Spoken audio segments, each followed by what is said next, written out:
ብዙ ምርኮ እንዳገኘ ሰው በቃልህ ልቤን ደስ አለው። ጌታ በኢየሱስ ስም በስልኮቻችን የምንጠቀም ሰዎች ስልኮቻችንን እናያለን። በመጽሐፍ ቅዱሶቻችንን የምንጠቀም ደግሞ ልክ እንደዚሁ መጽሐፍ ቅዱሶቻችንን አውጥተን ምዕራፍ 20 ቁጥር 7 ጀምሮ ያለውን ክፍል እናነባለን። እንደዚህ ይላል፣ 1000 ዓመት ሲፈጸም ሰይጣን ከእስራቱ ይፈታል። በአራቱም የምድር ማዕዘናት ያሉትን ሕዝቦች ጎገንና ማጎገን እያሳተ ለጦርነት ሊያሰልፋቸው ይወጣል። ቁጥራቸው በባህር ዳርቻ እንዳለ አሸዋ ነው። እነርሱም ወደ ምድር ሁሉ ወጥተው የቅዱሳንን ሰፈርና የተወደደችውን ከተማ ከበቡ። ነገር ግን እሳት ከሰማይ ወርዶ በላቸው። ያሳታቸው ዲያብሎስም አውሬው ሐሰተኛው ነቢይ ወዳሉበት ወደ እሳቱና ወደ ዲኑ ባህር ተጣለ። እነርሱም ቀንና ሌሊት ከዘላለም እስከ ዘላለም ይሰቃያሉ። ከዚህ በኋላም ታላቅ ነጭ ዙፋንና በእርሱም ላይ ተቀመጠውን አየው። ምድርና ሰማይ ከፊቱ ሸሹ፣ ስፍራም አልተገኘላቸውም። ሙታንም ታላላቆችንና ታናናሾችን በዙፋኑ ፊት ቆመው አየው። መጽሐፍትም ተከፈቱ። ሌላም መጽሐፍ እርሱም የሕይወት መጽሐፍ ተከፈተ። ሙታንም በመጽሐፍቱ መሰረት ተጽፎ በተገኘው መሰረት እንደ ሥራቸው መጠን ተፈረደባቸው። ባህርም በውስጡ የነበሩትን ሙታን ሰጠ። ሞትና ሲኦልም በእነርሱ ውስጥ የነበሩትን ሙታን ሰጡ። እያንዳንዱ እንደ ሥራው መጠን ተፈረደበት። ከዚያም በኋላ ሞትና ሲኦል ወደ እሳት ባህር ተጣሉ። የእሳቱ ባህር ሁለተኛው ሞት ነው። ስሙ በሕይወት መጽሐፍ ተጽፎ ያልተገኘ ሁሉ ወደ እሳት ባህር ተጣለ። ከዚያም በኋላ አዲስ ሰማይና አዲስ ምድር አየው። የመጀመሪያው ሰማይና የመጀመሪያው ምድር አልፈዋልና ባህርም ከእንግዲህ ወዲህ አይኖርም። ቅድስቲቱ ከተማ አዲሲቱ ኢየሩሳሌም ለባሏ እንደተዋበች ሙሽራ ተዘጋጅታ ከሰማይ ከእግዚአብሔር ዘንድ ስትወርድ አየው። ደግሞም እንዲህ የሚል ታላቅ ድምፅ ከዙፋኑ ሲወጣ ሰማው። እነሆ የእግዚአብሔር ማደሪያ በሰዎች መካከል ነው። እርሱ ከእነርሱ ጋር ይኖራል፣ እነርሱም ሕዝቡ ይሆናሉ። እግዚአብሔርም ራሱ ከእነርሱ ጋር ይኖራል፣ አምላካቸውም ይሆናል። እንባንም ሁሉ ከዓይናቸው ያብሳል። ከእንግዲህ ወዲህ ሞት ወይንም ሐዘን ወይንም ለቅሶ ወይንም ስቃይ አይኖርም፣ የቀድሞ ሥርዓት አልፏልና። በዙፋኑ ላይ ተቀመጠው እነሆ እኔ ሁሉን አዲስ አደርጋለሁ አለ። ደግሞም ይህ ቃል የታመነና እውነት ስለሆነ ጻፍ አለኝ። እንዲህም አለኝ፣ ተፈጸመ። አልፋና ኦሜጋ የመጀመሪያውና የመጨረሻው እኔ ነኝ። ለተጠማ ከሕይወት ውሃ ምንጭ ያለ ዋጋ እሰጣለሁ። ድል የሚነሳ ይህንን ሁሉ ይወርሳል። እኔ አምላክ ሆነዋለሁ፣ እርሱም ልጅ ይሆነኛል። ነገር ግን ፈሪዎች፣ የማያምኑ እርኩሶች፣ ነፍሰ ገዳዮች፣ አመንዝሮች፣ አስማተኞች፣ ጣዖት አምላኪዎች፣ ውሸተኞች ሁሉ ዕጣ ፋንታቸው በዲንና በእሳት ባህር ውስጥ መጣል ይሆናል። ይህም ሁለተኛው ሞት ነው። ሰባቱ የመጀመሪያው መቅሰፍቶች የሞሉባቸውን ሰባቱን ጽዋዎች ከያዙት ከሰባቱ መላእክት አንዱ መጥቶ ና የበጉ ሚስት የሆነችውን ሙሽራ አሳይሃለሁ አለኝ። በመንፈስም ወደ አንድ ትልቅ ረጅም ተራራ ወስዶኝ ቅድስቲቱን ከተማ ኢየሩሳሌምን ከሰማይ ከእግዚአብሔር ዘንድ ስትወርድ አሳየኝ። እርሷም በእግዚአብሔር ክብር ታበራ ነበረ። የብርሃኗም ድምቀት እጅግ የከበረ ድንጋይ እንደ ኢያስጲድ እንደ መስተዋት የጠራ ነበረ። 12 በሮች ነበሩ። የነበሩት ትልቅና ረጅም ቅጥር ነበራት። በሮቹም ላይ 12 መላእክት ቆመው 12ቱ የእስራኤል ነገዶች ስም ተጽፎ ነበር። በምስራቅም 3 በሮች፣ በሰሜን 3 በሮች፣ በደቡብ 3 በሮች፣ በምዕራብ 3 በሮች ነበሩ። የከተማይቱም ቅጥር 12 መሰረቶች ነበሩት። በእነርሱም ላይ 12ቱ የበጉ ሐዋርያት ስሞች ተጽፈው ነበረ። ከእኔ ጋር ይነጋገር የነበረው መልአክ ከተማይቱን በሮቿንና ቅጥሯን የሚለካበት የወርቅ ዘንግ ነበረው። ከተማይቱንም ርዝመቷን ስፋቷን እኩል ሆኖ 4 ማዕዘን ነበረች። እርሱም ከተማይቱን በዘንጉ ለካ። ርዝመቷም 12000 ምዕራፍ ሆነ፣ ስፋቷና ከፍታዋም እንዲሁ ሆነ። ደግሞም የከተማይቱ ቅጥርን ለካ። ርዝመቱም የመልአክ መለኪያ በሆነው በሰው መለኪያ 140 ክንድ ነበረ። ቅጥሩ የተሰራው ከኢያስጲድ ነበር። ከተማይቱም እንደ መስተዋት ንጹህ ከሆነ ወርቅ የተሰራች ነበረች። የከተማይቱም ቅጥር መሰረቶች በሁሉም አይነት የከበሩ ድንጋይ ያጌጡ ነበር። የመጀመሪያው ኢያስጲድ፣ ሁለተኛው ሰንፔር፣ ሶስተኛው ኬልቄዶን፣ አራተኛው መረግድ፣ አምስተኛው ሰርዶንክስ፣ ስድስተኛው ሰርዲዮን፣ ሰባተኛው ክርስቲሎቤ፣ ስምንተኛው ቢረሌ፣ ዘጠነኛው ውራውሬ፣ አስረኛው ክርስጵራስስ፣ 11ኛው ያክንት፣ 12ኛው አሜቴስጢኖስ ነበረ። 12ቱም በሮች 12 ዕንቁዎች ነበሩ። እያንዳንዱ በር ከአንድ ዕንቁ የተሰራ ነበር። የከተማይቱም አውራ መንገድ እንደ መስታወት ብርሃን የሚያስተላልፍ ንጹሕ ወርቅ ነበረ። ሁሉን ቻይ ጌታ አምላክ በጉ መቅደሷ ስለሆኑ በከተማይቱ ውስጥ ቤተ መቅደስ አላየሁም። የእግዚአብሔር ክብር ብርሃን ስለሚሰጣት በጉም መብራቷ ስለሆነ ከተማዋ ፀሐይ ወይንም ጨረቃ እንዲያበሩላት አያስፈልጋትም። ሕዝቦች በብርሃኗ ይመላለሳሉ። የምድር ነገሥታት ክብራቸውን ወደ እርሷ ያመጣሉ። በዚያ ሌሊት ስለሌለ በሮቿ በየትኛውም ቀን አይዘጉም። የሕዝቦች ግርማና ክብር ወደ እርሷ ይገባሉ። በበጉ የሕይወት መጽሐፍ ከተጻፉት በስተቀር ጸያፍ ነገር ሁሉ እርኩሰትና ውሸት የሚያደርግ ከቶ ወደ እርሷ አይገባም ይላል። ያነበብኩላችሁ በጣም ረዘም ያለ ክፍል ነው፣ ግን እንደ ርዝመቱ ሙሉ ሰዓት ወስዶ ረጅም የትምህርት ክፍለ ጊዜ አይደለም የሚሆንብን። እንደተለመደው በሰዓታችን ነው የምንጨርሰው። ግን ምንድነው ዛሬ ያነበብኩላችሁ አጠቃላይ ይሄ ክፍል ለሚቀጥለው ሳምንት መደምደሚያ እንዲሆነን ማየት ያለብን ሰፋ ያለ ክፍል ስለሆነ ነው። እንደገናም እነዚህን ከ20 ቁጥር 7 ጀምሮ እስከ ምዕራፍ 21 ሙሉን ድረስ አንድ ወጥ የሆነ ሐሳብ ስላለው ነው እኔም ሁለቱን ምዕራፍ አንድ ላይ አድርጌ ያነበብኩላችሁ። እንግዲህ ይሄ ክፍል የሚነግረን በዋናነት በእርግጥ ዛሬም እንድናይ የፈለኩት አንድ ርዕስ ወይንም የራእይ መጽሐፍ ጥናታችን ክፍል ርዕሱ አዲሲቱ ኢየሩሳሌም የሚል ይሆናል። አዲስቷ ኢየሩሳሌም ወይንም አዲሲቱ ኢየሩሳሌም ብላችሁ መጽሐፍ ትችላላችሁ። ይሄ ክፍል ስለ አዲስቷ ኢየሩሳሌም የሚነግረን ክፍል ነው። በተለይም ወደ ምዕራፍ 21 ጋር ስንገባ ኦልሞስት ስለ አዲስቷ ኢየሩሳሌም ሰፊ ትንታኔ መስጠት ይጀምራል፣ ማብራራት ይጀምራል። እና እኔ መጽሐፍ ቅዱስ በጣም የሚገርመኝ ነገር ምንድነው፣ አንዳንድ ጊዜ ገና የሚጠብቀንን በሰማይ ያለውን ነገር ገና ያልተገለጠውን ገና በእግዚአብሔር ዓለም ያለውን ነገር እዚህ ምድር ላይ በሚገባን ቋንቋ ይነግረናል፣ በሚገባን ቋንቋ ያስረዳናል።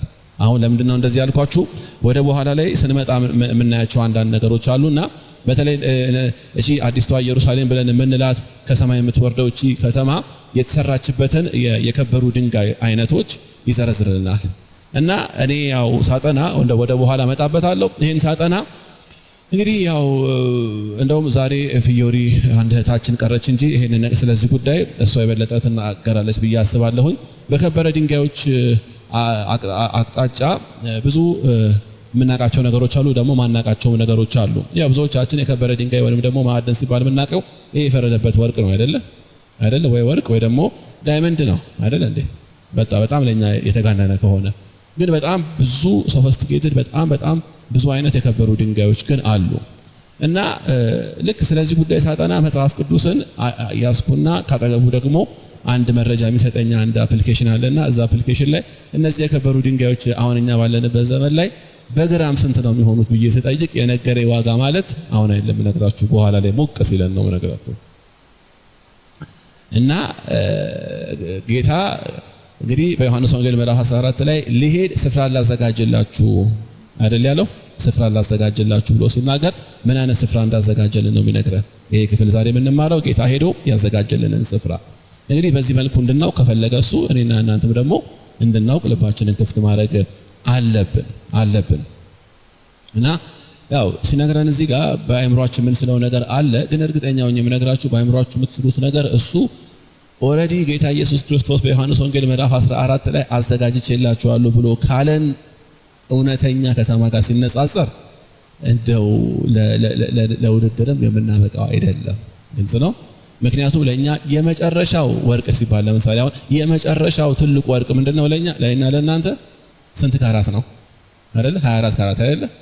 ግን እመኑኝ እዚህ ጋር ወርቅ ብሎ ሲናገር ዮሐንስ ራእይ መጽሐፍ እንደኛ እንደምናውቀው ፒያሳ እንደሚሸጠው አይነት 24 ካራት ብላችሁ እንዳታስቡት። እሱ ካራት የሰው መመዘኛ ነው። ጌታ ኢየሱስ ክርስቶስ እኛ በ24 ካራት ወርቅ አይደለም ያንን ከተማ የሰራው። ግልጽ ነው።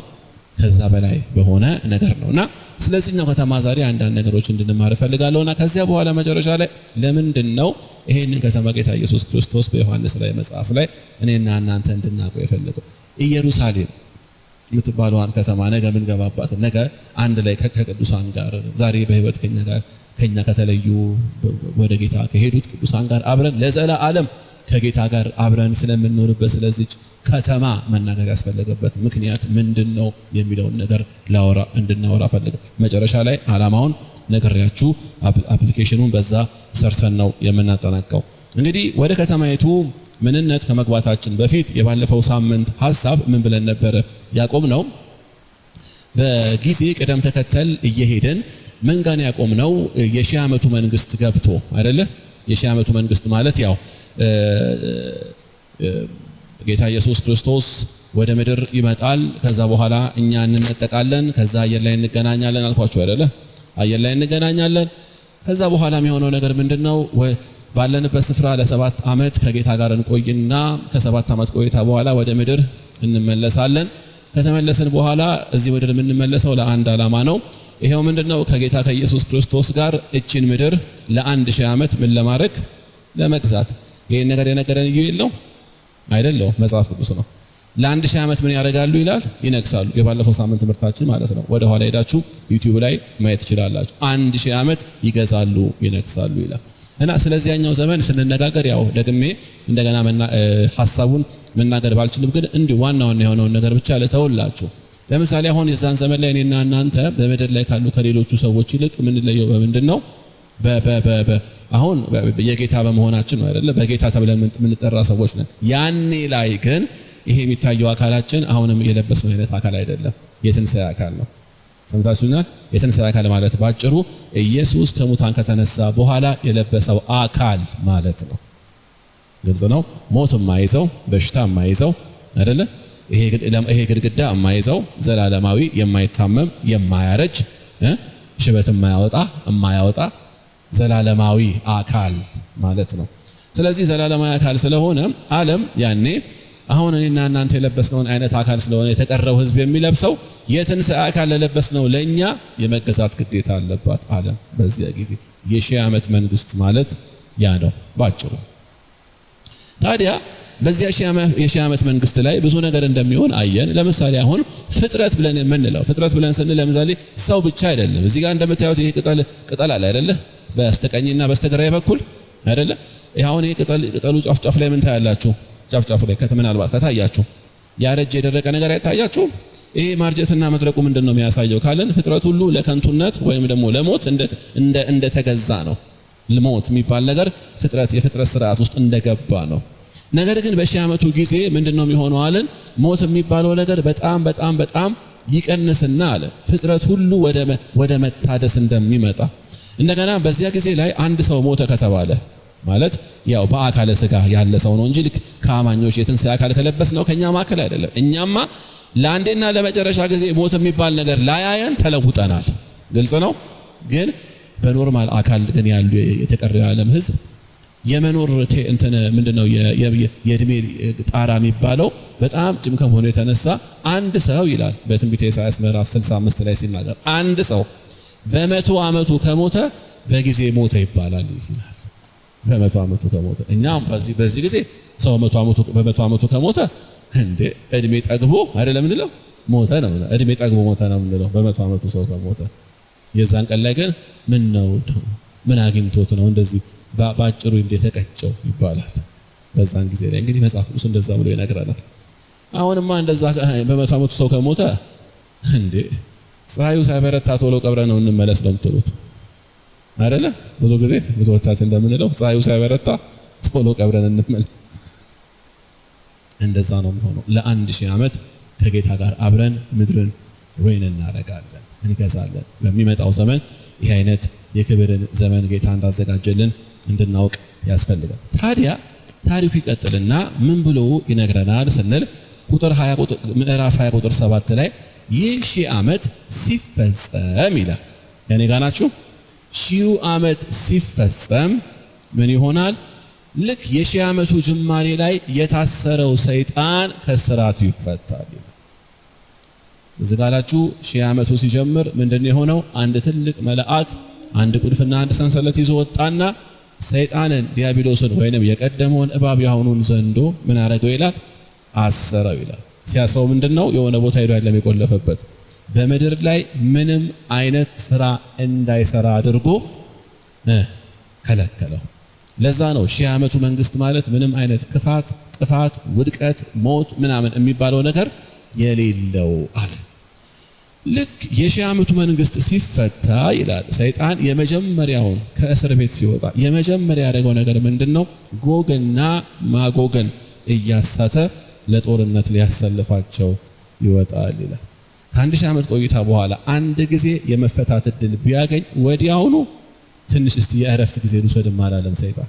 እስቲ ትንሽ ዘና ልበልና እስቲ አንድ ሺህ ዓመት ቢያንስ ታሰር ያለውና እስቲ ቢያንስ ልትንፍስ አየር ልውሰድ አላለም። ጎግና ማጎግ የሚባሉ በዚያ ዘመን ላይ የነበሩ ህዝቦች አሉ። እነሱን እያሳተ ለጦርነት ሊያሰልፋቸው ይመጣል። ማን ላይ ብለን ስንጠይቀው ይሄው ክፍል እንደዚህ ይለናል። በቅዱሳን ላይና የተወደደችውን ከተማ። እቺ የተወደደችው ቅድስት ከተማ ማናት? ኢየሩሳሌም። ኢየሩሳሌምን ሊያጠፋ እኛን ቅዱሳንን ሊያጠፋ ምን ያደርጋል? በዚያ ዘመን ላይ የነበሩትን ጎግና ማጎግን አሰልፎ ምን ሊያደርግ ይመጣል? ሊወጋ ይመጣል ይላል። እና መጽሐፍ ቅዱስ እዚህ ጋር ስለ ቁጥራቸው ሲነግረን ባጭሩ እንዲህ ነው የሚለው፣ እንደ ባህር አሸዋ ነበሩ ይላል። ስንት ነው የባህር አሸዋ? የሚነግረኝ ሰው አለ ከእናንተ ከዚህ ጉባኤ? የባህር አሸዋ ቁጥሮት የሚያውቅ ሰው የለም አይደለ? እንደ ባህር ምን ማለት ነው? በጣም በጣም ፕሌንቲ። ምን ልፈልጌ ነው እዚህ ካላችሁ ልክ የሺህ ዓመቱ ጅማሬ ላይ የ7 ዓመቱ ፍጻሜ የሺህ ዓመቱ ጅማሬ ላይ የአርማጌዶን ጦርነት የሚለውን ሐሳብ ስንመለከት አርማጌዶን ጦርነት ላይ ሐሳዊ መሲህ እስራኤልን ሊያጠፋ ሲመጣ ያስከተለው የጦር ሰራዊት ብዛት 200 ሚሊዮን ነበር ብያቸው። 200 ሚሊዮን ወታደር እስከዛሬ በዓለም ላይ ለጦርነት ተሰልፎ አያውቅም። ለመጀመሪያ ጊዜ የአርማጌዶን ጦርነት ላይ ነው ይሄንን ጦርነት ምን ነው። ግን የሚገርመው ነገር በሺህ ዓመቱ ፍጻሜ ላይ ሰይጣን ሲፈታና ጎግና ማጎግን አሰልፎ ኢየሩሳሌምን እንደዚሁም ቅዱሳንን ሊወጋ ሲመጣ ቁጥሩ ይሄን ያህል ብሎ አላስቀመጠልንም። ይልቁንም በአጭር ቃል የአሸዋ ብዛት that means ከ200 ሚሊዮን በላይ የሆነ ሰራዊት ቅዱሳንን ሊያጠቃ እኛን ሊያጠፋ ይመጣል። ታዲያ ግን ምን ሆነ ውጤቱ ብለን ስንል በአጭር ቃል ቁጥር 10 ላይ እንደዚህ ይላል፣ እሳት ከሰማይ ወርዶ። ይገርማቸዋል። ሊያጠፋ የመጣው እኛንም ቢሆን ከኛም ሆነ ከጌታ የሆነ ነገር ተኩስ ሳይተኮስ ነው ብላችሁ ወይንም የሆነ ውጊያ በውል ሳይካሄድ ከሰማይ በመጣ እሳት ያ ሁሉ ሰራዊት በአንድ ጊዜ ያልቃል። እኔ ጋር ናችሁ? አሁን እየነገርኳችሁ ነው። ልክ ያ ሁሉ ሰራዊት ሲያልቅ ምንድነው የሚሆነው? ያሳታቸው ዲያብሎስ ወይንም ደግሞ እባብ የቀደመው እባብ ያሁኑ ዘንዶ ብለን የምንለው ይያዝና ወደ ምን ይጣላል? ወደ እሳት ባህር። ይሄ እሳት ባህር ማለት አልኳት፣ ይሄ እሳት ባህር ማለት ከ1000 ዓመት በፊት ልክ የአርማጌዶን ጦርነት እንዳለቀ ማንና ማን ገብተውበታል አልኳችሁ? ሐሰተኛው ክርስቶስና ሐሰተኛው ነብይ ገብተውበት። ከሁለቱ በስተቀር እስከዛሬ ወደ እሳት ባህር የገባ ማንም የለም። የመጀመሪያ ወደዛ ለመግባት ሪባን የቆረጡት እነማን ናቸው? ሁለቱ፣ ሐሰተኛው ነብይና ሐሰተኛው መሲና። ቀጥሎ ማን ነው የገባው? ዘንዶ ነው የገባው። ዘንዶ ወደ ባህር ተጣለ ይላል። ወደ ምን ባህር? ወደ እሳት ባህር። ከዛስ እነርሱም ቀንና ሌሊት ምን ያደርጋሉ? ይሰቃያሉ ይላል። ቀጥሎ ቢነግረን ከቁጥር 11 ጀምሮ እስከ 15 ድረስ ቢነግረን ነገር ምንድነው? ድንገት ዮሐንስ በራእይ አንድ ነገር ይመለከታል። ይሄው ምንድነው? አንድ ታላቅ ነጭ ዙፋን፣ ነጭ የምትለዋን አስምሩባት፣ ነጭ ዙፋን ተዘረጋ ይላል። በምን ላይ? ቀና ብለው ሲመለከት ታላቅ ነጭ ዙፋን ተዘረጋ፣ በዙፋኑም ላይ የተቀመጠውን አየሁ ይላል። እንግዲህ በዚህ ዙፋን ላይ የተቀመጠው ማን ሊሆን እንደሚችል ሁላችንም እናውቃለን፣ እናምናለን። ይሄውም ኢየሱስ ክርስቶስ ነው። ዙፋኑ ምንድነው ይላል? ከለሩ ነጭ ነው ይላል። ነጭ ዙፋን መሆኑ ምንድነው የሚያሳየው ካለን በዚያ ዙፋን ላይ ተቀምጦ የሚተላለፍ የትኛውም አይነት ፍርድ የጽድቅ ፍርድ ነው። የጽድቅ ፍርድ ነው። ነጭ ዙፋን ተዘረጋ። ይሄ ዙፋን እኔና እናንተ እስከዛሬ በስዕልም በፊልምም እንደምናየው አይነት የሆነ ሰፋ ያለ መቀመጫ እንዳልሆነ የምታውቁት ስሙ ምን እንደሚል ነጩ ዙፋን ሲዘረጋ ምድርና ሰማይ ከፊቱ ሸሹ ይላል። ምን አይነት ዙፋን እንደሆነ አስቡት። እኔ የምቀመጥበት የሆነ ሰፋ ያለ ሶፋ የለም። እሺ ይሄ ዙፋን ማለት የምናየው ሰማይ እና የቆምንባት ምድር ፈጽማ ሬዚስት ማድረግ ወይንም ደግሞ መቋቋም እስከማይችሉ ድረስ ከፊቱ የሸሹለት ትልቅ ዙፋን ነው። ክብር ለእግዚአብሔር ይሁን። እነዚህ ዙፋኖች ሸሹ ይላል። እስቲ ከኔ ጋር ይኸውላችሁ አሁን አንድ ጥያቄ ልጠይቃችሁ። መጽሐፍ ቅዱስ ሰማይ ሲል ስለ ስንት ሰማይ ነው የሚነግረን? ሁላችንም ሶስተኛው ሰማይ ሲባል ሰምታችኋል አይደል እንዴ? በተለምዶ በጣም ብዙ ጴንጤ ሶስተኛው ሰማይ ያው ባይብልም በእርግጥ ይለናል። ጳውሎስ ወደ ሶስተኛው ሰማይ ተነጠቅኩኝ ይላል። በጣም ብዙ ክርስቲያኖች ገብቷቸው ይሁን ሳይገባቸው ዝም ብሎ ይሁን አላውቅም፣ ግን ብዙ ጊዜ ሶስተኛው ሰማይ ሄዳለሁ ይላሉ። ግን እኔ ማውቀው አንድ ጳውሎስ ነው ወደ ሶስተኛው ሰማይ የሄደው። እሱ ደግሞ ሶስተኛው ሰማይ ከሄደ ከ13 ዓመት በኋላ ነው ሶስተኛው ሰማይ ሄዶ እንደነበር የነገረ እና የኛ ዘመን በጣም ብዙ ክርስቲያኖች በየማለዳ ጸሎት ፕሮግራማቸው ላይ ወደ ሶስተኛው ሰማይ መሄዳቸው ከቻሉ መተው እጃቸውን ቢጭኑብኝና እኔም ብቻቸውን ሳይሆን እኔም ከነሱ ጋር አብሬ ቢሄድ ደስ ይላል። ሶስተኛ ሰማይ እንደው ዝም ብሎ ሰው ድቅ ብሎ ሄጄ መጣው ብሎ የሚልበት ነገር እንዳልሆነ አስባለሁ። ተረዳችሁ? ለምን መሰላችሁ? ጳውሎስም በሁለተኛ ቆሮንቶስ ምዕራፍ 13 ላይ ሶስተኛው ሰማይ ሄድኩኝ ካለ በኋላ ይገርማችኋል፣ በጣም ይገርም ነገር አየሁ። ቁጭ በሉማ ልንገራችሁ አይደለም ያለው። ምንድን ያለው ካላችሁኝ፣ በሰው ቋንቋ ሊነገር የማይችል ነገር። ምን ማለት ነው?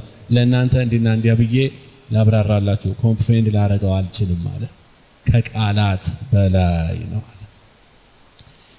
ይሄን ክፍል ሳነብ እኔም ምንድነው ይሄ ሶስት ሰማይ የሚለውን ነገር ዝም ብዬ ማሰላሰል ጀመርኩኝና በዚህ መጽሐፍ ቅዱስ አጥኚዎች ወይም ደግሞ ቴዎሎጂያኖች ይሄንን ሶስት ሰማይ በተመለከተ ያስቀምጡትን አንድ ሐሳብ፣ ሰማይ ከፊቱ ሸሸ ሲል የትኛው ከነዚህ ከሶስቱ ስንቱ ሰማይ እንደሸሸ ነግራችኋለሁ። የመጀመሪያው የመጽሐፍ ቅዱስ አጥኚዎች የመጀመሪያ ሰማይ ብለው የሚሉት ምንድነው?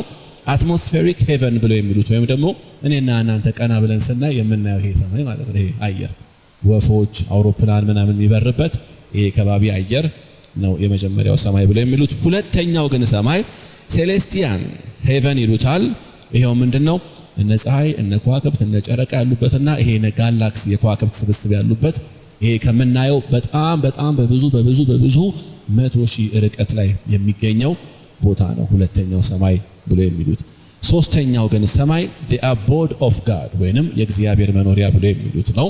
ከነዚያም በጣም ከፍ ያለ ሆኖ የቅዱሳን መላእክትና የእግዚአብሔር መኖሪያ ተብሎ የሚባለው ሰማይ ነው እና ጳውሎስ ወደዚያኛው ሰማይ ሄድኩ ብሎ ነው የሚናገረው።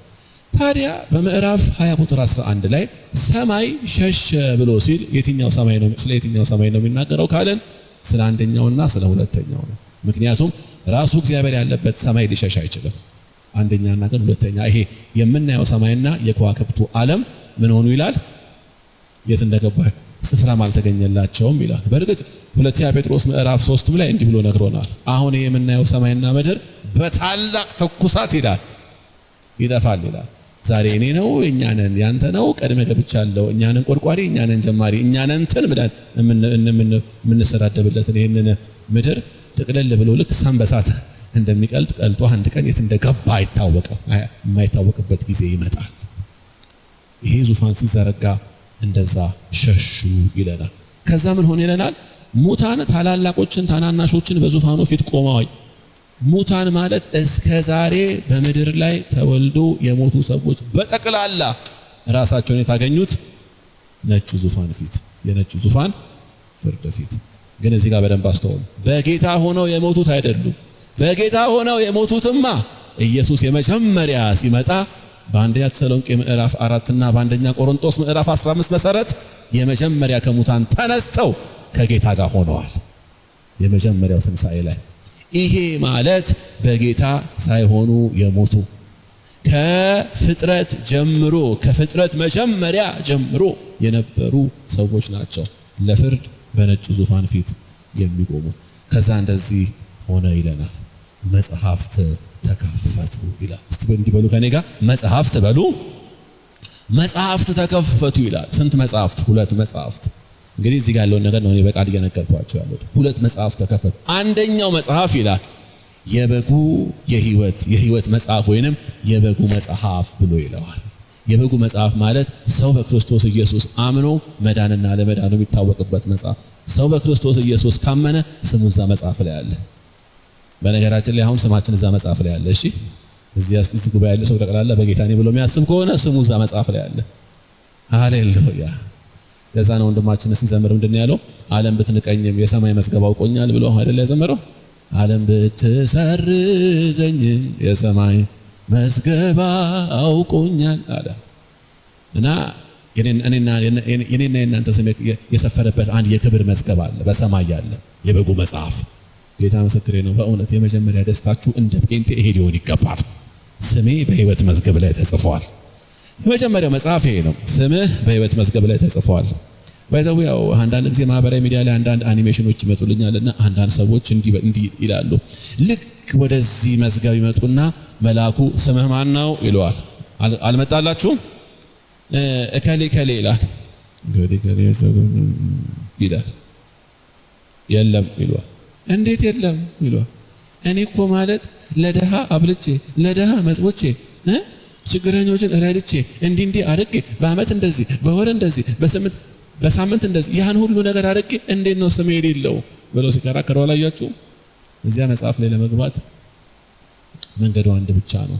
መልካም ነገሮችን ማድረግ ሳይሆን የዛሬ 2000 ዓመት እግዚአብሔር ለሰው ልጆች ያደረገውን ትልቅ መልካም ነገር ይኸውም በክርስቶስ ኢየሱስ ሞትና ትንሣኤ ማመን ነው። አሜን ነው። መጽሐፍ ተከፈቱ ይላል። እሺ ከዛ ደግሞ ሌላ መጽሐፍ ተከፈተ ይላል። ይሄ መጽሐፍ ወይንም ሁለተኛው መጽሐፍ ምን መሰላችሁ? ሁለተኛው መጽሐፍ ማለት የሥራቸው መጠን ምንነትን የሚገልጽ ነው። ግልጽ ነው።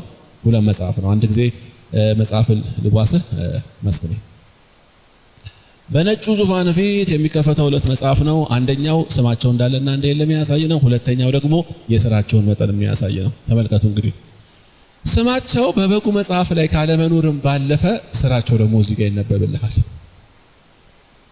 በጌታ በኢየሱስ አለመኖሩ ብቻውን እኮ በቂ እኮ ነው። ማለት ለመጥፋት ለመቀጣት እኮ አለመኖሩ ብቻውን እኮ ከበቂ በላይ እኮ ነው። ግን ካለመኖርም ባለፈ ይነበብልሃል። በዘመኑ ሁሉ ያደረገው ክፋት ከመጀመሪያ እስከ መጨረሻ ይገርማል። ሰው ያየው ሰው ያላየው ተደብቆ ያደረገው ይነበብለታል። ከዛስ ምን ብሎ ይዘጋዋል መሰላችሁ? ይሄን ክፍል ይሄንን ምዕራፍ ሁሉም እንደ ስራቸው መጠን ተፈረደባቸው። ሁለት አይነት ነገር እንመለከታለን። አንደኛው ስማቸው በሕይወት መዝገብ ባለመገኘቱ፣ ሁለተኛ እንደ ስራቸው መጠን ተፈረደባቸው ይላል። ከኔ ጋር ናችሁ አይደለ? እቺ ነገር እንደው ልተውላችሁ። ዛሬ ያልመጡ ወገኖች እንደው ቢመጡና እቺ ነገር ቢሰሙ በጣም ደስ ይለኝ ነበረ። ለምን እንዳልመጡ አላቅም። በእርግጥ አብዮት አደባባይ ላይ የሆነ ስብሰባ ኖሮ መንገድ ዝግ ሆኖ ሊሆን ይችላል። እኛው ያልመጡበትን ምክንያት ጌታ ነው የሚያውቀው። ግን እቺ ነገር ስሙ። ብዙ ጊዜ እኛ ሰባኪዎች እንዲህ ስንል ይደመጣል። ወንድሞቼና እህቶቼ እኔና እናንተ አንድ ቀን በነጩ ዙፋን ፍርድ ፊት እንቆማለን። አልሰማችሁም እንደዛ ሲባል? ግዴላችሁም በጽድቅ ኑሩ፣ በቅድስና ኑሩ፣ ምክንያቱም አንድ ቀን ሁላችንም በሱ ፊት እንቆማለን። ግን ከዛሬ በኋላ ይህን ጉዳይ በተመለከተ ሊኖራችሁ የሚገባውን መጽሐፍ ቅዱሳዊ እውነት ምን መሆን እንዳለበት ልንገራችሁ። እኔና እናንተ በነጩ ዙፋን ፍርድ ፊት አንቆምም።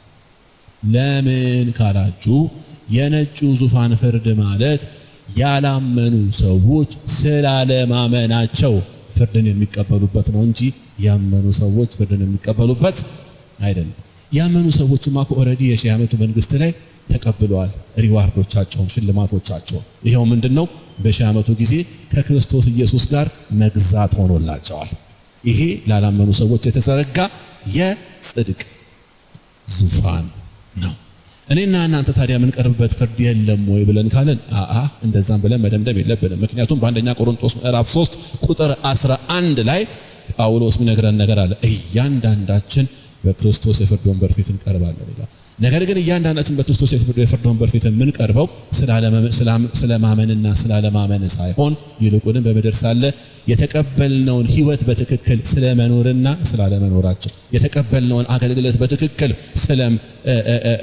ስለመስጠትና ስላለመስጠታችን ነው ፍርድን የምንቀበለው። በአንደኛ ቆሮንቶስ ምዕራፍ 3 ቁጥር 11 መሰረት ምክንያቱም በዚህ ቦታ ላይ ማለትም በአንደኛ ቆሮንቶስ ምዕራፍ 3 ቁጥር 11 ላይ ማንም ሰው የሰራው ነገር ቢጸናለት ሽልማቱን ይቀበላል ይላል።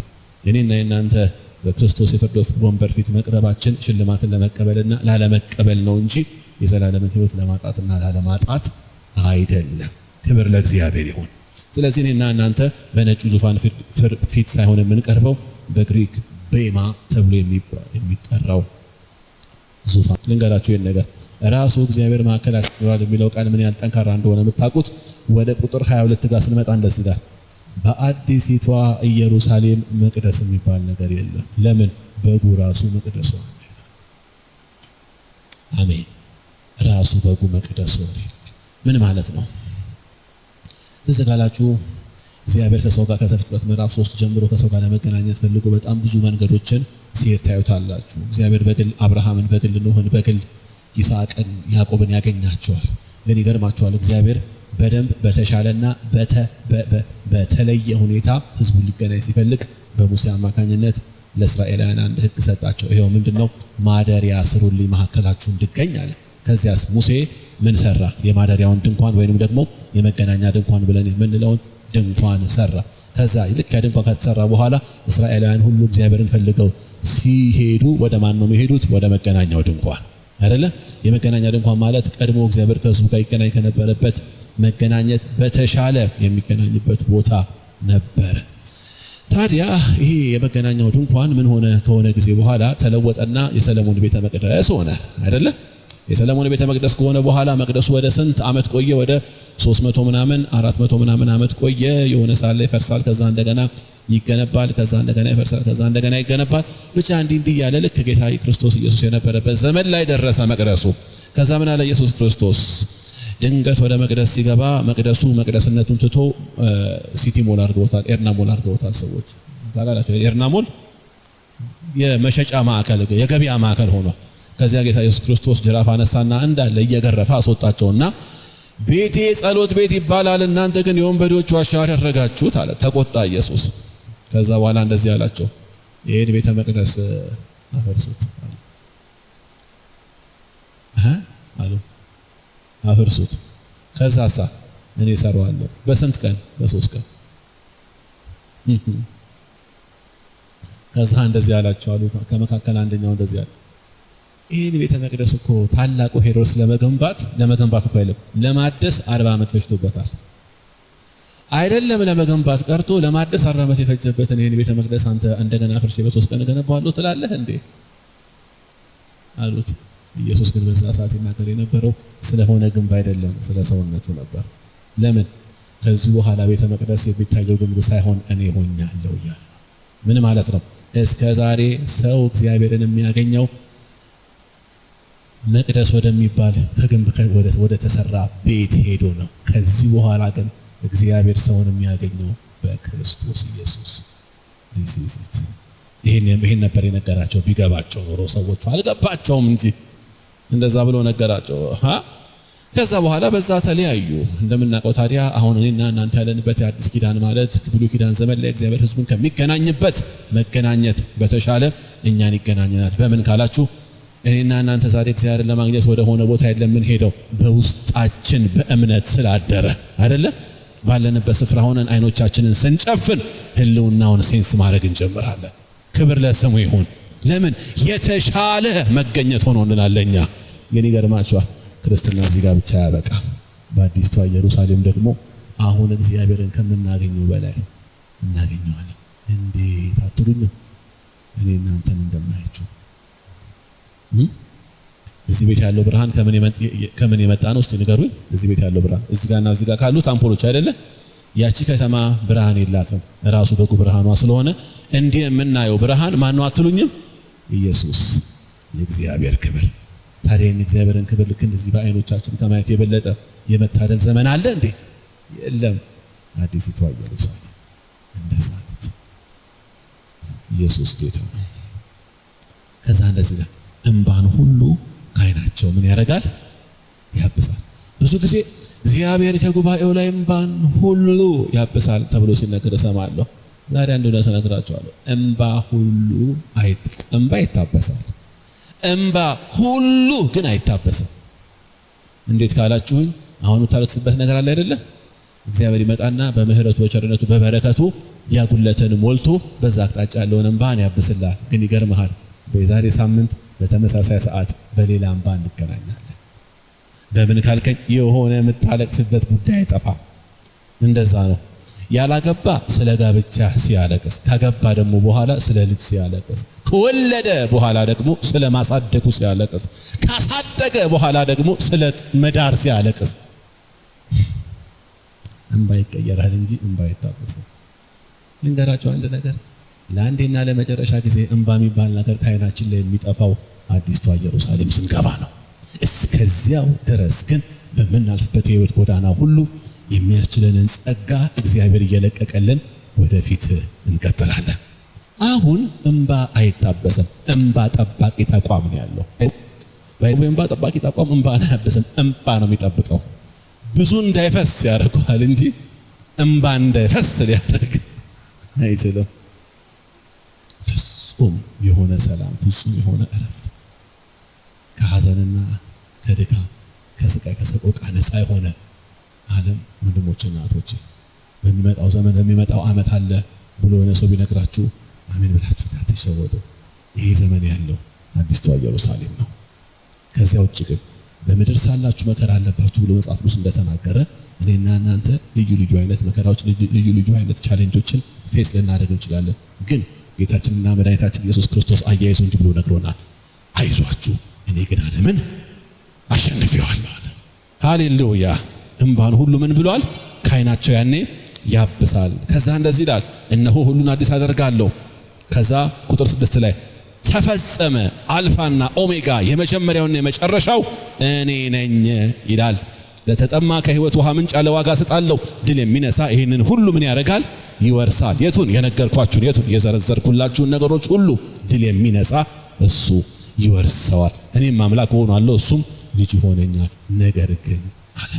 ነገር ግን ፈሪዎች፣ የማያምኑ እርኩሶች፣ ነፍሰ ገዳዮች፣ አመንዝሮች፣ አስማተኞች፣ ጣዖት አምላኪዎችና ውሸተኞች ሁሉ ዕጣ ፋንታቸው በዲንና በእሳት ባህር ምን ማድረግ ነው? መቃጠል ነው። ከምንድን ነው የጀመረው? ፈሪዎች። እስቲ ፈሪዎች በሉ። ለምን ከፈሪዎች ጀመረ ካላችሁ ይሄ ክፍል የተጻፈው ወይም ደግሞ ይሄ ደብዳቤ የተጻፈው ለማን ነው ካላችሁ ሁሌ ደበላችሁ ለሰባቱ አብያተ ክርስቲያናት ምዕራፍ 1 ጀምሮ እስከ ምዕራፍ 2 ድረስ የምናያቸው ማለት ነው። እነዚህ አብያተ ክርስቲያን ማለት ደግሞ ከፍተኛ የሆነ ክርስቲያናዊ ስደት እየተረሰባቸውና እየመጣባቸው ነበር። ከዚያ የተነሳ ብዙዎቹ ክርስትናቸውን እየተዉ ስደትን ፈርተው ወደ ኋላ እየተመለሱ የነበረበት ጊዜ ነው አይደለ? ስለዚህ ፈሪዎች ብሎ ሲናገር ምን እያለ ነው ያለው? አሁን ከሚመጣባችሁ ስደት የተነሳ ፈርታችሁ የቀረበላችሁን ይሄንን የዘላለም ሕይወት እድል የምትተዉ ከሆነ ዕጣ ፋንታችሁ የእሳት ባህር ነው እያለ ነው ያለው። ፈሪዎች።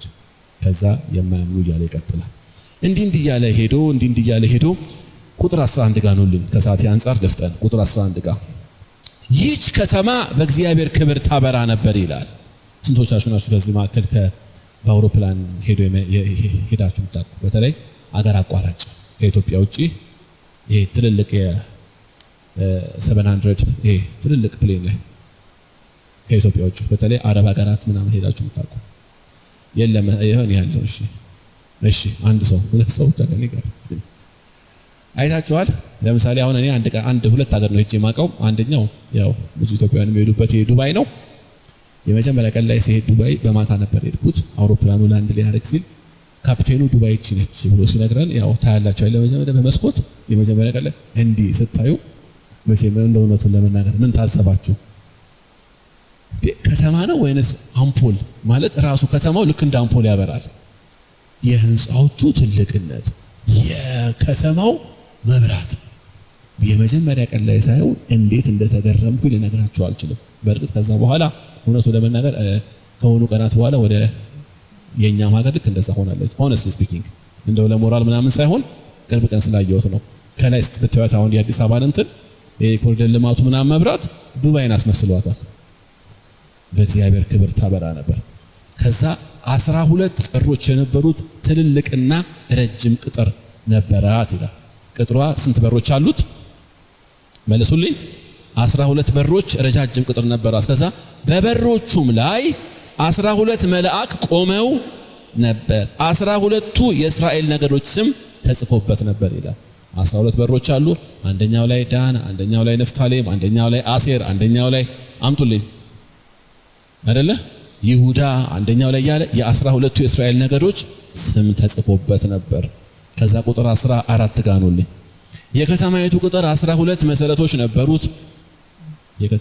የከተማይቱ ቁጥር 12 መሰረት ማለት ታውቃላችሁ፣ ቁጥሩ ብቻ መሰረት አለው። መሰረቱ 12 ናቸው። 12ቱ መሰረት ላይ ደግሞ የማን ስሞች አሉ ይላል? 12ቱ የበጉ ሐዋርያት ስሞች አሉ ይላል።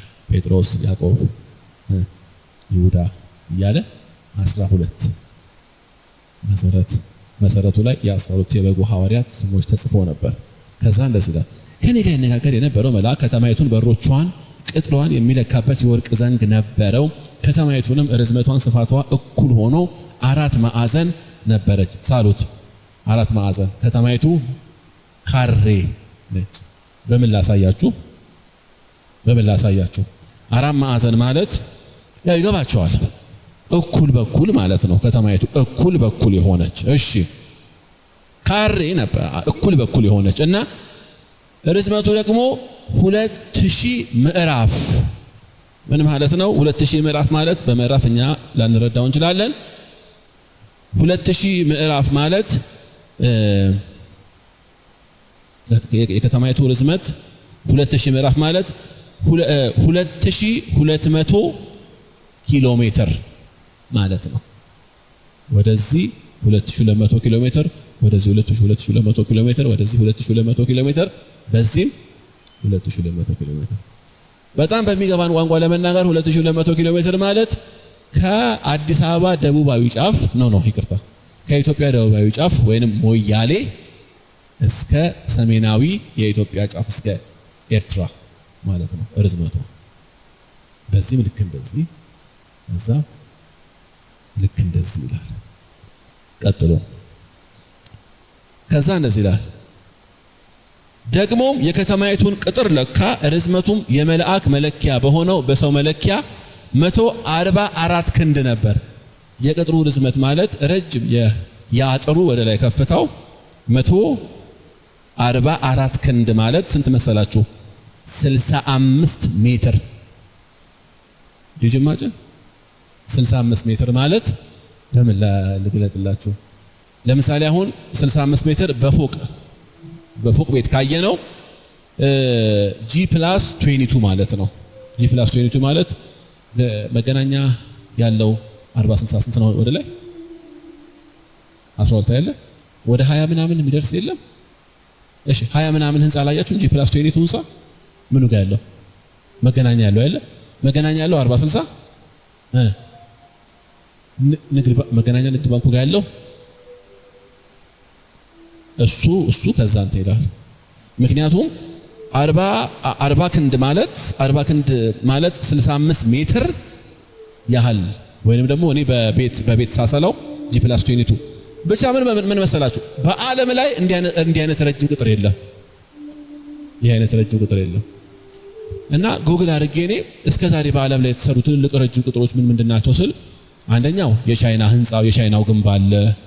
ሌላው ደግሞ አሉ አሁን ስማቸው ሜንሽን ላደርግላችሁ ማልችላቸው ጥንታዊ ቅጥሮች፣ አንዳቸውም ግን እዚህ ጋር አይደርሱበትም። ረጅም ቅጥር ነው። የገረመኝ ነገር ቅጥሩ ረጅም መሆኑ ብቻ አይደለም። የሚገርመው ነገር ቅጥሩ የተሰራው ኢያስጲድ ከተባለ የከበረ ድንጋይ ምንድነው? ኢያስጲድ እመጣላችኋለሁ። ከተማይቱም እንደ መስታወት ንጹህ ከሆነ ወርቅ የተሰራች ነች። መድኃኒዓለም ያሳያችሁ። እኔና እናንተ እንደው ወርቅ ከተባለ ጣት ላይ እንደው በጣም ሄደ ከተባለ አሁን ዱባይ ያሉ አንዳንድ በጣም ቅንጡ ሰዎች በልብስ መልክ አምጥተውታል። ወርቅ አይታችኋል? እንደዚህ የሚለበስ ወርቅ እግዚአብሔር ምሕረት ያድርግላችሁ። በእርግጥ አንድ ማቀው ልጅ ለባለቤቱ ለሚያገባት እሱን ጥሎሽ ልኮ እንደነበር ሰምቻለሁ። ወርቅ በጣም ሄደ ከተባለ የሚለበስ። በእርግጥ አንዳንዶቹ መኪኖቻቸውንም እንደዛ በወርቅ ምናምን ይሰሩታል።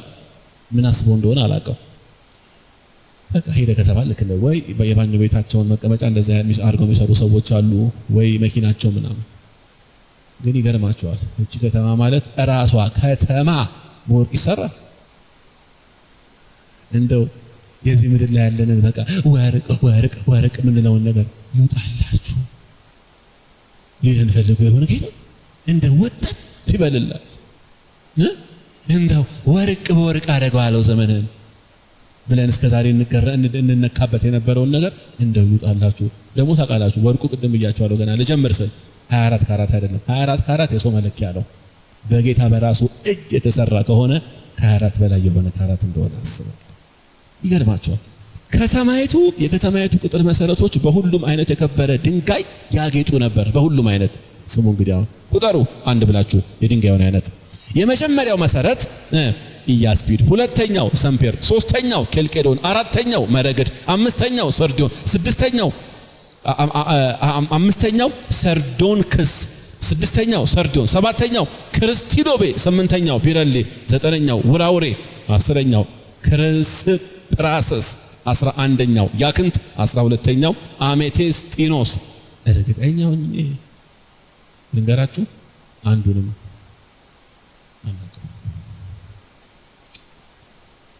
እኔ ገርማቸዋል። ሳጠና መጽሐፍ ቅዱሴን አወጣውና እንደተለመደው ጎግል ማድረግ ጀመርኩ። እነዚህ ድንጋዮች ስንት ናቸው በግራም አልኩኝ። ባይዘው እኛን እንጂ ማናውቀው ጎግል ያውቀዋል።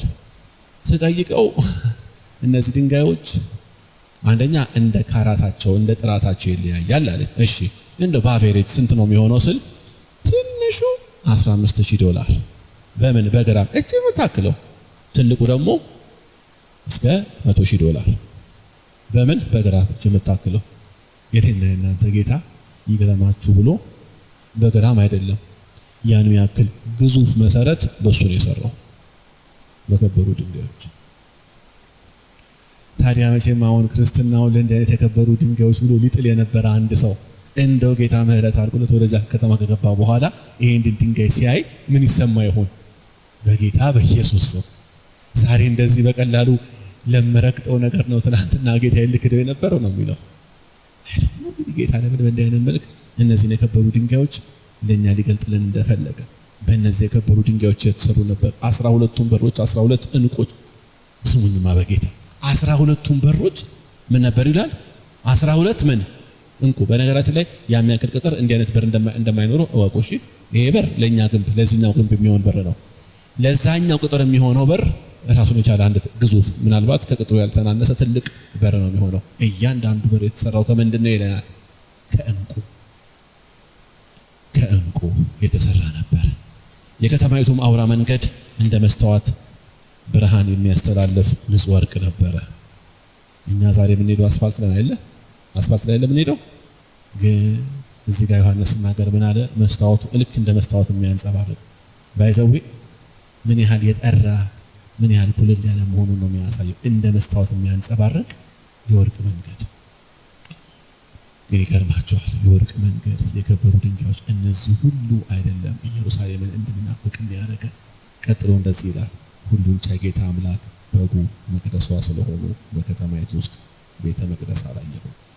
ምን ልትፈልገ ነው ካላችሁ፣ ከከበሩ ድንጋዮችና ከነዚያ ወርቅና ዕንቁ በላይ ይህችን ከተማ ተናፋቂና ተወዳጅ የሚያረጋት የኢየሱስ በዚያ መኖር ነው። ብርቄም ድንቄም ብላ ዘምራ የለ ታችን ሊሊ ለኛ ትልቁ ብርቃችን ድንቃችንም እነዚህ የምናያቸው የከበሩ ነገሮች ሳይሆን ጌታ ኢየሱስ በዚያ ስፍራ መኖሩ ነው። በዚያ ቦታ ሌሊት የለም ይላል። እንደገና በሮቿ ቀን ሁል ጊዜ ምን አይሉ አይዘጉም ይላል። ወንድሞቼና እህቶቼ እንግዲህ አሁን ጨርሻለሁ። ባለችን 4 ደቂቃ የተለመደችውን አፕሊኬሽን ልስራላችሁ። እንደ ሁለንተናችሁ ጆሮ ሆኖ ቢሰማኝ ደስ ይለኛል። ስሙ ለምንድነው ልክ እንደዚህ ባለ ሁኔታ ስለሚመጣው የአዲስቷ ኢየሩሳሌም ክብር ጌታ ኢየሱስ ክርስቶስ እንደዚህ ተንትኖ ለእኔና ለእናንተ መናገር ያስፈልገው? ለምን ሊነግረን ፈለገ?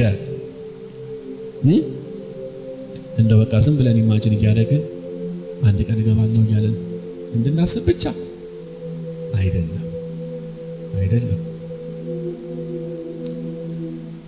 አንድ ነገር ብቻ ላንብብላችሁና በዛ እጠቀልለዋለሁ። ይሄንን የአዲሲቱን ኢየሩሳሌምን ክብር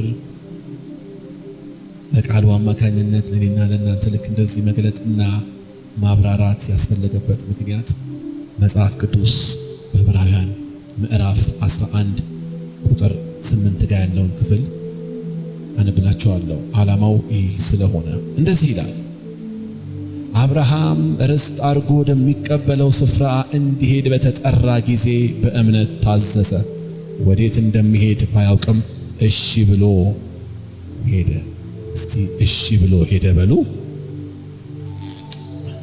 በባዕድ ሀገር እንዳለ መጻተኛ በተስፋይቱ ምድር በእምነት ተቀመጠ። የተስፋውን ቃል አብረውት እንደሚወርሱት እንደ ይስሐቅና እንደ ያዕቆብ በድንኳን ኖረ። በድንኳን ኖረ ማለት ዝም ብሎ ዳስ ጥሎ ኖረ ለማለት ፈልጎ አይደለም። የበለጠ ሐሳቡን የሚያብራራው ቀጥሎ ያለው ተሳነብላችሁ ነው። ምክንያቱም መሰረት ያላትን እግዚአብሔር የሰራትንና የፈጠራትን ከተማ ይጠባበቅ ነበር። ለካስ አብርሃም እናንተ ከዑር ምድር ሲወጣ ዘፍጥረት ምዕራፍ 12 ባይነግረንም ግን የዕብራውያን ጸሐፊ እዚህ ጋር ይነግረናል። አብርሃም በመንፈሱ እቺን ከተማ አይቷታል። ለዛ ነው በድንኳን ኖረ አለ። ለምን አብርሃም ዝም ብሎ ግንብ ገንብቶ ረጃጅም ነገር ሰርቶ እንዳለው ሀብትና እንዳለው እኮ አቅም አብርሃም በድንኳን መኖር የማይገባው እኮ ሰው ነበር አይደለም? ግን ለምንድን ነው ዛሬ ተተክሎ ነገር የሚነቀለውን ድንኳን ለመጠቀም የፈለገው አብርሃም ካላችሁ ምን እያልኩ ነው ያለሁት? መቼም አሁን ከቤቶቻችሁ ድንኳን ላይ ኑሮ የለም እያልኩ ያለሁት፣ ግን ያን ያህል የዘለቀ የጠለቀ ሰምጠጥ ብሎ የገባን ከምድር ጋር የተሳፋን ኑሮ አትኑሩ። ዛሬ በጣም ብዙ ክርስቲያኖች ይህንን ምድር የዘላለም መኖሪያቸው አድርገው ስላዩት ነው ስለያዙት ርስትና ስለ ምድራዊ በረከቶቻቸው ፋይት የሚያደርጉት። ይሄ እኔ ነው ያንተ ነው እያሉ የሚጋደሉት። እኔና እናንተ በዚህ ምድር ሳለን መጽሐፉ እንደሚናገረው እንግዶች እንጂ ዘላለማውያን አይደለንም። እንግዳ ነኝ እኔ ስኖር በዚች ዓለም የሚል አንድ መዝሙር አለ አይደለ? ስንቶቻችሁ ናችሁ የምታውቁት? ትክክለኛውን ግጥም አፋችን ነው የሚለው። እኔ ግን ዝም ብዬ እንደዚሁ ሳስተውለው ልባችን ግን የሚለው እንደዚህ ነው። ነዋሪ ነኝ እኔ ስኖር በዚች ዓለም ሰፈሬም ቦሌ ነው ማን ነው የሚነቀንቀኝ ገና እኖራለሁ እያለን እንዘምር ይመስለኛል። ይህንን ያለን እንግዲህ አብርሃም በድንኳን መኖሩ አልገረመውም። ለምን? የሚጠብቃት አንድ ከተማ አለች። አቤት በእንደዚህ አይነት ኤክስፔክቴሽን መኖር ለኔና ለእናንተ ምን አይነት መታደል ነው! ክብር ለእግዚአብሔር ይሁን። እነዚህ ሁሉ አለ ቁጥር 13 ጋር የተሰጣቸውን የተስፋ ቃል ሳያገኙ እምነታቸውን እንደጠበቁ ሞቱ። እነማ? እነ አብርሃም። እንደው ጠይቃቸው ለሞቼ ነው። አብርሃም ተስፋ ቃሉን አግኝቷል አላገኘም? እስቲ ጉባኤ መልስልኝ። ለብዙዎቻችን የአብርሃም ተስፋ ቃል ይስሐቅ ነው ብለን ስለምናስብ አግኝቷል ብለን ልንል እንችላለን። ግን ይገርማቸዋል፣ የአብርሃም የዘላለሙ ተስፋ ቃሉ ይስሐቅ ሳይሆን የዘላለም ሕይወት ነው። ከሩቅ ያየው ከሩቅ የተመለከተው ሳያገኙ ሞቱ ይላል። ከዛ እንደዚህ ይላል፣ ትተውት የወጡትን ሀገር ቢያስቡ ኖሮ ወደዚያ የመመለስ እድል ነበራቸው። አሁን ግን ከዚያ የሚበልጠውን ሰማያዊ ሀገር ይናፍቃሉ። ስለዚህ እግዚአብሔር አምላካቸው ተብሎ ሊጠራ አላፈረም። ከተማን አዘጋጅቶላችኋልና ለእናንተም ከተማን አዘጋጅቶላችኋል። አሜን ነው። ይሄ እውነት የገባው ሰው በዚህ ምድር ላይ በሆነውና ባልሆነው ስሜቱና ልቡ ዝም ብሎ አይዋዥቅበትም። መቼም የሆነው ነገር እንደሚያስደስተን ሁሉ ያልሆነው ነገር ደግሞ በጣም ልባችን እንደሚወርደው ሰው እንደናንተ ሰው ስለሆንኩኝ አውቀዋለሁ ስሜት ነው። ግን ወንድሞቼ እናቶቼ እኔና እናንተ አሁን ከምናየውና ከምንሰማው ከምንነካው ከምንዳብሰው ከምንጨብጠው ነገር ባሻገር መለኮት ያስቀመጠልን በጣም ትልቅ ክብር ስላለ ያንን እያየን ልክ እንደቀደሙት አባቶቻችን መራመድ እንድንችል እግዚአብሔር ወደዚህ ቦታ ከመጣችሁ ዛሬ ይህንን ማስተዋል ሊያቀብላችሁ ይፈልጋል። በዚህ አቅጣጫ እግዚአብሔር አይኖቻችሁን ያብራው። እንግዳ እንደሆናችሁ ተረዱ። እንግዳ እንደሆነን እናውቅ። ቀኝ እጆቻችሁን አንሱና ጸልዩ። ብዙ ምርኮ እንዳገኘ ሰው በቃልህ ልቤ